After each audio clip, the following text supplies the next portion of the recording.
Oi, gente, professora Emily por aqui. Seja muito bem-vindo a mais uma aula. Até aqui você já aprendeu que a reprodução é um mecanismo comum a todos os seres vivos. Você viu também que algumas espécies de plantas se reproduzem de modo assexuado e outras espécies se reproduzem de modo sexuado. A gente aprendeu também a estrutura da flor, a anatomia dessa flor, que é muito interessante e muito importante porque algumas estruturas são responsáveis pela reprodução sexuada daquela planta. E hoje nós vamos começar a aprender sobre a reprodução dos animais. Assim como as plantas, eles também se reproduzem de modo assexuado e sexuado. Nessa primeira parte, nós vamos ver a reprodução assexuada dos animais. Bom, para começar, eu sei que você já se lembra do que é o reino animal, que todos os seres vivos eles são organizados em reinos, em classificações, e o reino animal, nesse esquema, ele representa toda essa parte verde, mais a parte em azul. Esse grupo de reino animal, ele está subdividido em dois grandes grupos de animais vertebrados e invertebrados. O que é um animal vertebrado? São os animais que possuem vértebras. Essas vértebras são estruturas que protegem e dão sustentação. Protegem o sistema nervoso e dão sustentação para esse organismo. Vou pegar uma canetinha aqui para explicar melhor para vocês. Então, essa estrutura aqui, ela é uma vértebra. Nossa, que desenho ruim, hein? Essa estrutura ela é uma vértebra. É claro que cada espécie vai ter uma vértebra diferente. Então, a vértebra do peixe, né, aquela espinha do peixe, ela não vai ser a mesma vértebra da tartaruga, por exemplo. Então, todos os animais que possuem vértebras, que possuem esqueletos, por assim dizer, ossos, eles são considerados animais vertebrados. E dentro desse grupo nós temos os peixes, répteis, aves e os mamíferos. Já o grupo de organismos invertebrados são aqueles que não possuem vértebras. Eles possuem uma estrutura menos resistente, pode ser uma cartilagem ou até mesmo uma carapaça, para proteger tanto o sistema nervoso, demais órgãos e da estrutura, né, permitir com que aquele organismo consiga se locomover.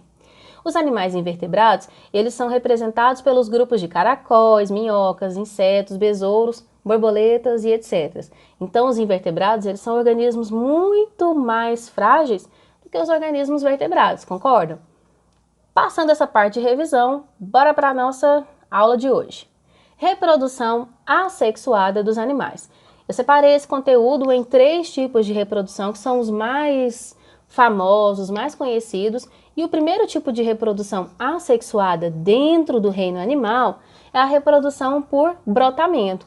Como que funciona essa reprodução? A partir do corpo do animal, brota-se um novo indivíduo. Opa, passei aqui sem querer. Olha só. Dentro dessa estrutura, tá vendo? Isso aqui é uma hidra, ele é um inseto aquático, um organismo de água doce, e aqui é um broto. Esse aqui é o brotinho da hidra. Ele vai se desprender do corpo e vai formar uma hidra com as mesmas características dessa aqui. Então, os organismos que se reproduzem por brotamento, eles têm essa capacidade de brotar mesmo um novo indivíduo a partir de si. Esse aqui é o segundo tipo de reprodução assexuada dos animais, que acontece por bipartição ou fissão transversal. Vocês podem ver esses dois nomes aí, principalmente em exercícios, nos livros de ciências, pode ter esse termo fissão transversal. O que significa isso? São aqueles animais que possuem a incrível capacidade de se regenerar. Quem é que não gostaria de ter essa capacidade? Pensa, cortou um dedo, ele vai lá e cresce outro dedo de novo. Isso é maravilhoso, né? Mas aqui nós temos 2 exemplares, que são a estrela do mar e uma planária. Vou pegar a canetinha aqui para vocês. Bom, então olha aqui nesse primeiro esquema. Vou tentar fazer uma setinha aqui, gente. Ixi, deu ruim. Vamos apagar? Nossa, gente, vamos apagar. Apagou, cancela tudo. Olha lá, fazer um risco aqui, pronto. Esse primeiro risquinho que eu fiz para vocês aí, imagina numa situação. Você pegou a estrela do mar, cortou. Vocês não vão fazer isso, mas imagina. Cortou a estrela do mar. Tanto o pedaço aqui que foi cortado, que foi separado... Ai, eu fazendo feiura de novo. Tanto esse pedaço que foi cortado, quanto esse aqui que sobrou, eles vão dar origem a novas estrelas do mar. Então, independente do pedaço que foi cortado, vai dar origem a uma nova estrela do mar. Agora aqui na planária acontece da mesma forma, olha, independente do local onde cortar, então pode fazer vários cortes aqui, vários cortes nela. Ela vai dar origem, cada pedacinho que foi cortado vai dar origem a um novo organismo, a uma nova planária. Nesse exemplo aqui, eu não sei se vocês vão conseguir ver muito bem, eles fizeram esse laboratório, tá? Eles pegaram uma planária, um exemplar de uma planária e cortaram em vários pedacinhos. Uma média de 6 a 10 dias, elas já começaram a se regenerar. Então é muito interessante essa reprodução por bipartição ou fissão transversal. Significa essa capacidade do organismo em se regenerar. E aí, consequentemente, ele se reproduz. Porque se cortou ele não morreu, ele criou outro organismo a partir daquele pedaço, ele se reproduziu. Terceiro tipo de reprodução assexuada é a partenogênese. Galera, esse aqui eu acho o mais interessante. Vocês sabiam que o zangão, ele é literalmente um filho da mãe? É. Por quê? Porque o zangão, ele é formado só a partir do óvulo. Olha só a definição de partenogênese. O embrião, ele se desenvolve de um óvulo, sem que a fêmea seja fertilizada por um macho. Então é exatamente o que está acontecendo. Quase que dando tchau antes da hora, hein? Então é exatamente isso que a gente está representando aqui no exemplo. Olha, a rainha, leiam aqui, a rainha dá origem ao zangão só através do seu óvulo. Então aqui eu tenho uma rainha, essa aqui é a primeira parte, tem uma rainha, o óvulo dela vai dar origem a um zangão.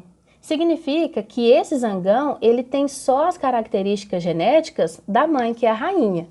Mas, agora, que não entra na reprodução assexuada, mas eu trouxe para vocês, quando que é formado uma outra abelha rainha e uma outra abelha operária? Aí sim ocorre a fecundação do espermatozoide com óvulo. Então, para formar um zangão, precisa só de uma abelha rainha, só o óvulo dela já vai gerar um zangão com as mesmas características genéticas da abelha rainha, da sua mãe.